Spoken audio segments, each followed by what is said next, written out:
everyone. If you come across this video, please like, share, and subscribe. I will be doing my review for Love and Hip Hop Atlanta, Season 8, Episode 1. So they start the episode off with Stevie J and Faith just basically talking about them getting married, saying that they eloped. No one knew. Stevie did mention how him and Biggie was friends. I thought he was going to get into the whole, I was Faith's friend first, or by the time he got with Faith, me and him was no longer friends. But Stevie never really say anything in that sort. He just said that they didn't tell anybody that they got married, and that was really it for that. And then we come up with Spice, and she's doing a performance, and Tokyo Vanity is there. She actually expressed that her and Tokyo Vanity squashed their beef last reunion. They actually are good. So while she's doing her performance, she finished her performance, and it's a artist development guy that's there. It seemed like he's known. I forgot what they said his name was, but they sit down and have a conversation. He basically telling Spice that, she should change up her appearance a little bit. And to be honest, it seemed like Spice took it a different way. I didn't get the vibes that he was saying her skin color, because of course who, changed their skin color. I was looking at it as in he probably was talking about her clothes or maybe her hair. And he basically was saying what works in Jamaica don't works here in US. Maybe you should try something different. But she took it a whole different way. Her and Tokyo, they got mad, basically telling him to go ahead and leave the section they was at because he sounds stupid. Spice was just like, basically she don't want to work with him, and she was a little upset, saying she's tired of getting the same turn down, that people want her to look a certain way and dress a certain way, but doing the things that she's been doing all this time is what got her here. And I guess it's really so much as a culture difference that she's battling. But anyway, so then we come up with Mimi. She's talking about the shooting the guy, I guess, was trying to rob her or steal her car, and he took a shot at her. They talk about the 911 call, and then Mimi gonna meet with Rashida, Erica, Carly Red, and just really reiterate what happened, and saying that Stevie said that she should have called him. She like, for what? You in LA, there was nothing you can do. And they was just telling her she need to protect herself and she need to be safe. And before they start showing, how her car had a grazed bullet on it, and before they even said or showed the 911 call, I was like, I really didn't believe Mimi. It's just kind of like, ever since that shower, curtain rod sex tape that she had came out with Nico, and they lied about it and all this other shit. It's like, when Mimi talk, you got to take her shit with a grain of salt unless you got some goddamn proof. So had they not, play back the 911 call or show what the car looked like after it was shot at, I wouldn't have believed shit. But anyway, so then we move on to Scrap DeLeon, which is KK's son that went to jail. He's out and he's in a halfway house. He can't have visits out the house unless it's someone close relative to him, and they don't have, I don't know if they don't have any pending charges or they don't have any charges, period. But his mom and his brother Sass couldn't get him out to do visits. And so he's basically saying until he's able to find someone in the family, close family, like sibling, parent, that he can't leave to go do visits. All he doing is basically rehabbing himself to be put back out in the world. So then we come to the strip club scene with KK and Mama D. And Mama D basically celebrating her birthday. She's on stage. She talked about, she went and met up with Dr. Miami, got some work done on her body. KK come in throwing ones at her, showing her a little appreciation for the older people. And Mama D sit down and tell KK how Bam and Scrappy lives with her. And then Bam Mama live with her. And basically it's been stressful. And that's when KK was telling Mama D she got a plan to get Scrap visitations at the halfway house. That was typically the end of that scene. They really weren't talking about nothing. And so then we had Mimi and Carly. And Carly was telling Mimi she had came to stay with her, because it wasn't safe to be there. So she was coming to spend some time with her in the house. That's when Carly admit to being engaged. And they really ain't say nothing about the engagement at this point in time, but we'll get to that. They also start talking about Tommy being arrested for allegedly having child abuse against her daughter, which since this is pre-recorded, it already been in the blogs. So they talking about that. And that was really it for them in that scene. So then we have Stevie and Faith having a dinner, and they having a dinner with Eva. And that's when they express to Eva that he's married and he want her to move to LA, and asking her how she felt about the robbery. And she's actually a smart little girl, because she was talking with a lot of intellect when it comes to him asking her about moving to LA. She like, well, you have to ask the parent that take care of me. So I don't know if this is something that she overheard Mimi say, or she just smart like that and she know, who take care of her, because I think she's younger than 10. So, I don't know if it's one of those situations where she's in grown folk business, or she just, know what's going on. And then, basically that was that conversation. He was like he wanted her to come move in. When he started talking about the robbery thing, or the guy trying to steal Mom's car, she basically didn't really want to talk about it, so he just left it alone. And that was typically the end of that scene. So then we come to Spice and Carly. Spice is on FaceTime with her kids, telling her kids that it's going to be another week or two that she able to see them. They asking why, not understanding. She breaking down, crying, letting them know that what she's doing to help them in the long run. And then Carly come visit her, tell her about the experience with her kids, and they don't understand why mommy's gone, and she just really want to be able to get to a place where she don't have to do small venues to make so much money. She want to get to a point where she do one big show, and she can sit her ass down for a little bit, spend more time with them. And so she also start telling her experience with people in the US coming for her as far as her darker skin, and people don't get her.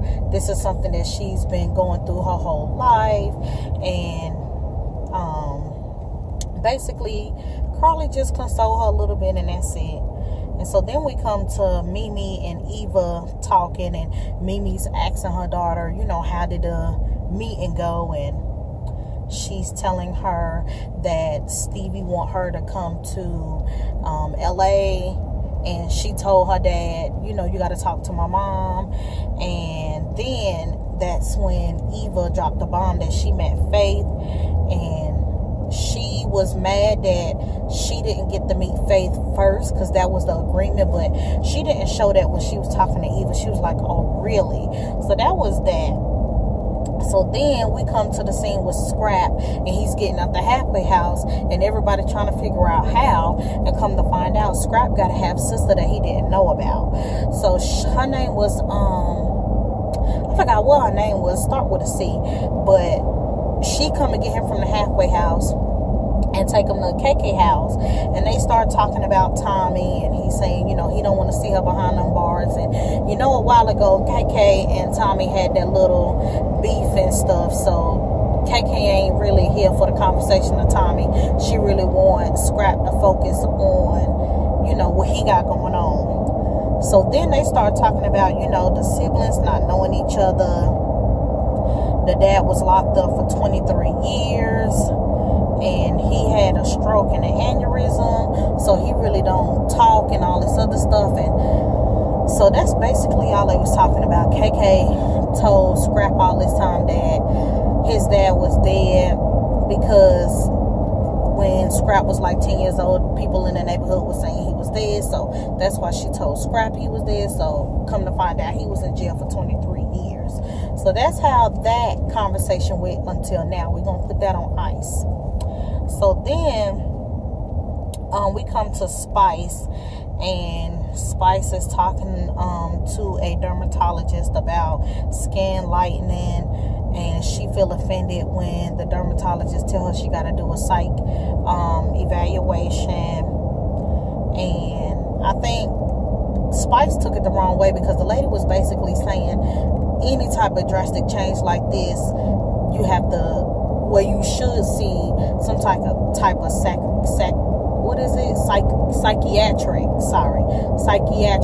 evaluation. Spice ain't look at it like that. Spice looked at it like, this bitch calling me fucking crazy. So Spice got mad, walked the fuck out. So then we come to another scene where she's at a photo shoot, and she invites Carly, and Carly walks the fuck in, and Spice is a goddamn white woman. But it ain't even no cute white woman. Like, how the fuck Spice changed her goddamn, I guess she got a spray tan or whatever the fuck she had did to her skin to make her skin lighter. She had on some dark ass lipstick. The shit was ugly as shit. It's like, if you're gonna try to portray to be a fucking white woman or have lighter skin so you could be more accepted, at least let the shit be believable. She was looking so fucking stupid. And so then I guess she invited Rashida and Mimi to come, because they thinking that they coming to see goddamn Spice.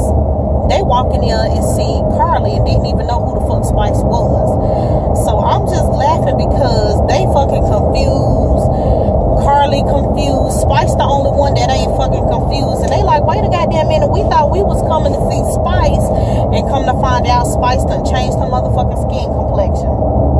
So Mimi and Spice start arguing because Mimi is basically saying you look stupid, and you basically, people gonna view you white trying to be black, and you white trying to be black is not gonna make people latch on to you as an artist. And so Spice said something that just made me look at her like ignorant. She's like, you never been in my shoes, you never had to go through what I had to go through about being black. And she's saying it as if Mimi was goddamn white. Now I know Mimi is a lighter skin, but she told me you don't know what it is. And like, Mimi was like, yes the fuck I do, I'm black, I'm always been black, all I know is black. So when she said it, I'm like, because Mimi really talked like she fucking ditzy. But this scene, Mimi was really giving it to her like, bitch, I'm black, I've been black, always been black, nothing but black.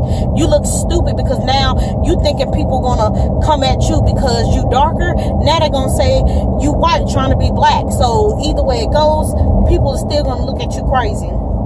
So they start arguing so much that Mimi walks out because Spice start throwing out jabs like the same reason excuse me, the same reason why you guys wanted to change your appearance, get your breasts done and all this other stuff, is the same reason why I want to do it. I want some change. So if I'm crazy, y'all crazy, and they still wasn't trying to get it. And I understand where Rashida and Mimi was coming from. So they wasn't they just walked out. Carly like, y'all go ahead and leave, and I stay here with her and just deal with it. So they went ahead and left, and that was the end of that. So this is part 2 of Love and Hip Hop Atlanta, because it was on for 2 hours. So the opening was Shakana doing some little talk show. She talking to Kurt and Rashida, talking about relationships, and Rashida just throw it out there, everything ain't always been peachy cream on either sides. We've been doing our own thing. And So Rashida is saying that Cannon is coming over and telling Mimi. So Rashida is talking about Cannon coming over. Mimi is there at the whole little talk show thing. She's telling the group about Stevie letting Eva meet Faith before him, and they basically saying, Stevie fucking up, he ain't really co-parenting, he doing shit the wrong way. That was typically boring scene. So that was the end of that. So then we have Scrap. He finally meet his dad. He basically don't want him around, telling him they can't work things out because he trying to figure out where the fuck he been, blah blah blah. And because the dad had a stroke and an aneurysm, he really can't articulate himself, and he can't really tell Scrap how he feel. So Scrap walks out, and Sass walked behind him, just telling him like, whatever reasons why he wasn't there, that's that, but don't let this man walk out again without you getting any answers. So, Scrap kind of agree with Sass, and he go back and talk to him. So Scrap's still trying to get answers, and it's still not, 2 and 2 still not equaling 4, but he just let it go, basically saying, let's start it over. And, hi, I'm Scrap. Don't nobody call me by my government name. And the dad is, again, since he had a stroke and an aneurysm, he really can't form his sentences the way he wants to, but you can see he say a little bit of something for us to understand where he coming from. So that's the end of that scene. Again, we're going to put that on ice because more to that situation. So then we come to Carly, and they finally show her fiance and saying they met in the club through Jock's manager or something like that. And we come to the scene, and he's cooking, and basically Carly started telling him about the situation with Spice, and he's saying, he likes Spice. Spice is cool. He don't know what she's going through, but hopefully she make the right decision and everything is cool. So then we come to the scene with Spice talking to her Jamaican friends, and she started telling her Jamaican friends about the skin color bleaching. The friends don't agree with it. They like, hell no, we team Spice, but we think you making a bad decision. But basically Spice saying, to hell with y'all, I don't give a fuck what y'all talking about, I'ma do it. Y'all don't have dark skin, so y'all don't understand what it is. And even though in Jamaica they don't get basically criticized for bleaching their skin, because a lot of Jamaicans bleach their skin, but here in America, it's a big no-no. But Spice still saying, whatever, I'm doing what the fuck I want to do anyway.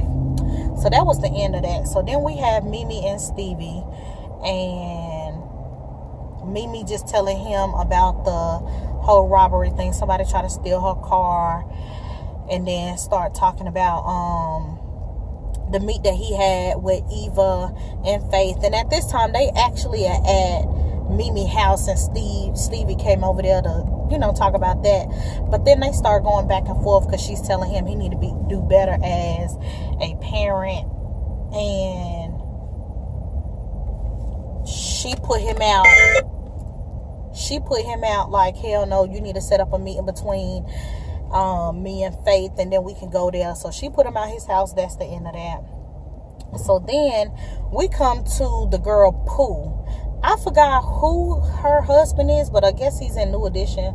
I don't know. But she's having like a little girls party or whatever, and she admits that she get with women and they sleep with other people, and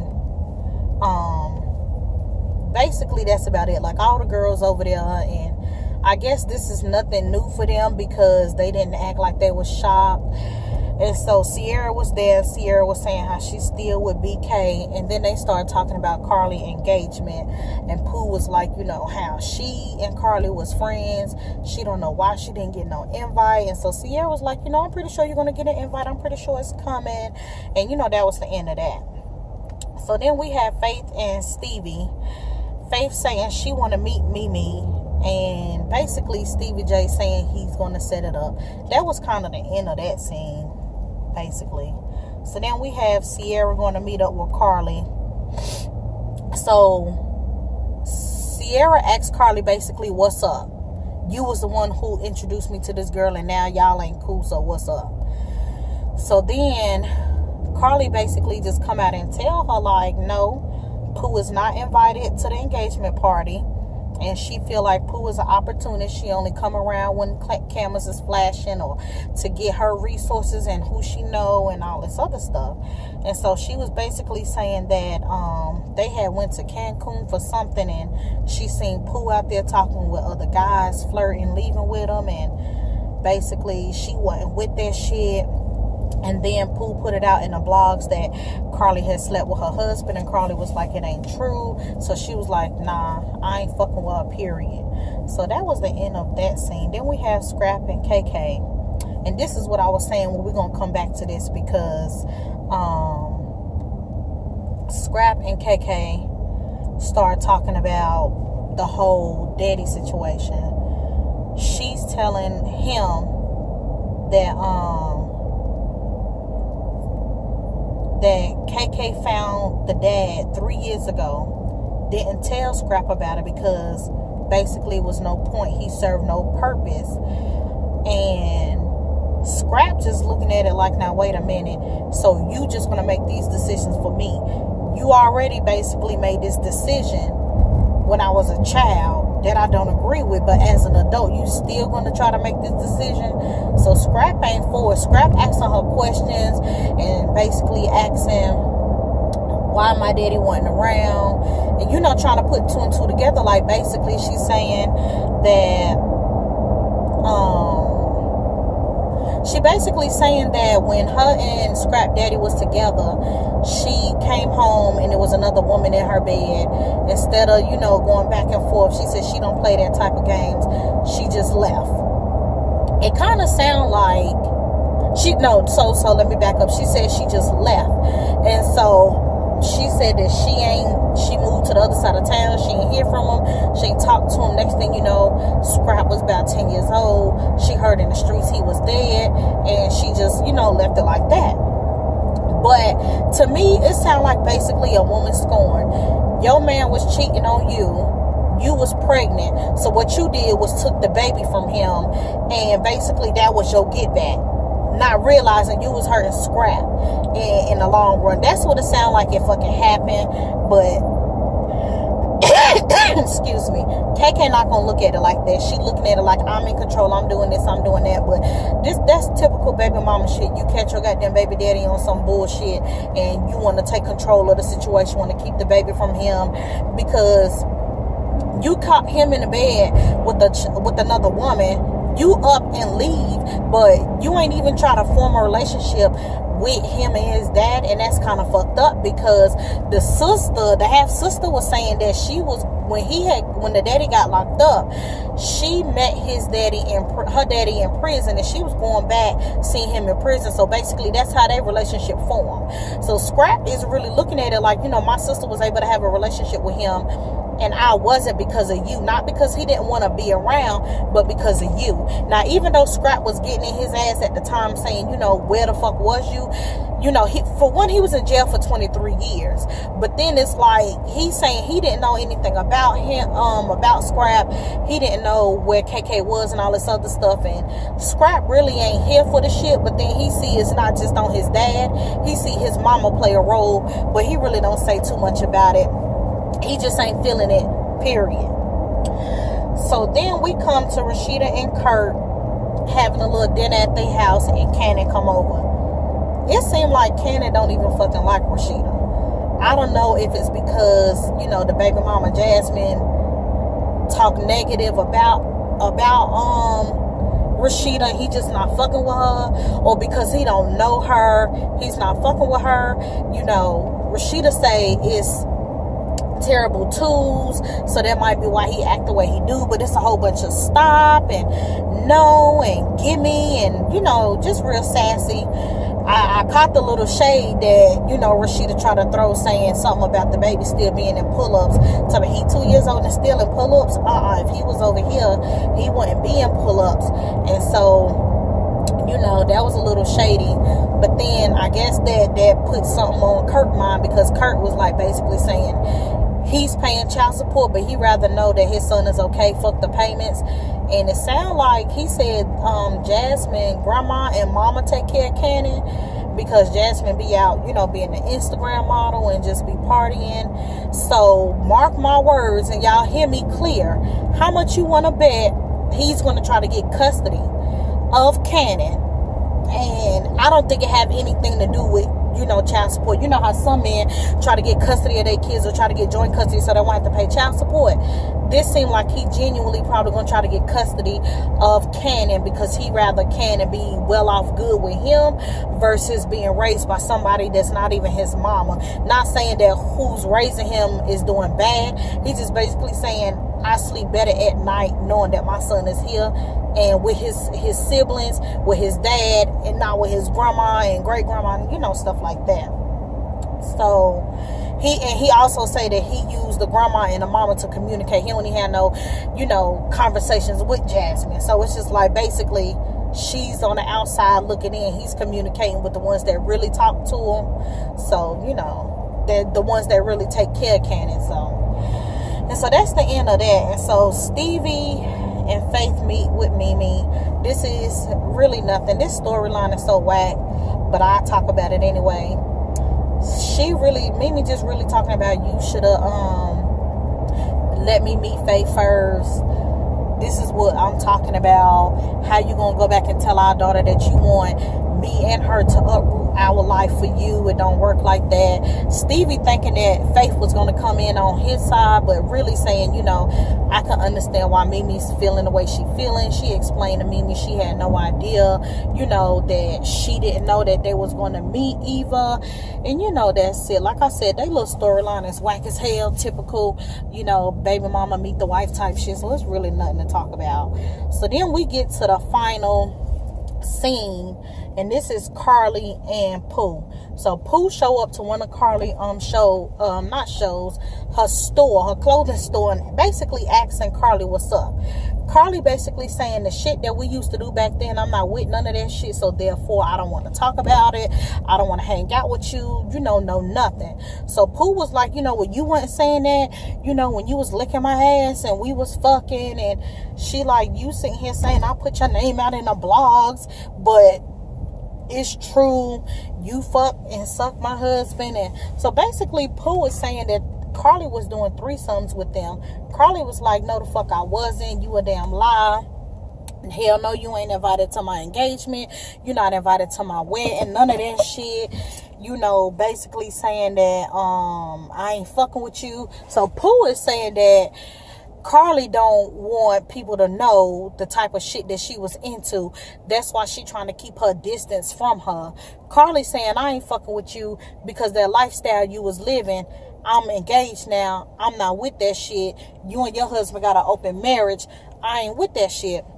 So they argue a little bit, but then eventually Pooh is leaving, and Carly like, fuck that bitch, you know, she's a damn lie. I don't know if Carly's saying she ain't had no threesome with them or she didn't fuck the husband. Now, I remember she did tell Sierra she didn't fuck him, she wasn't fucking with him, but in this, you know, sense, I don't know if she's saying I ain't fuck him, I ain't fuck neither one of y'all, I don't know. And so that was the end of that. She walked out telling Carly to lick her ass like she been doing and all this other shit, and they both walk away, and that's the end of it. And that's basically the end of the 2-hour premiere of Love and Hip Hop Atlanta. Again, this is season 8 episode 1. Again, y'all like, share, and subscribe. Jump down in the comments, tell me what you think, and I'll see you guys on the next video. Bye.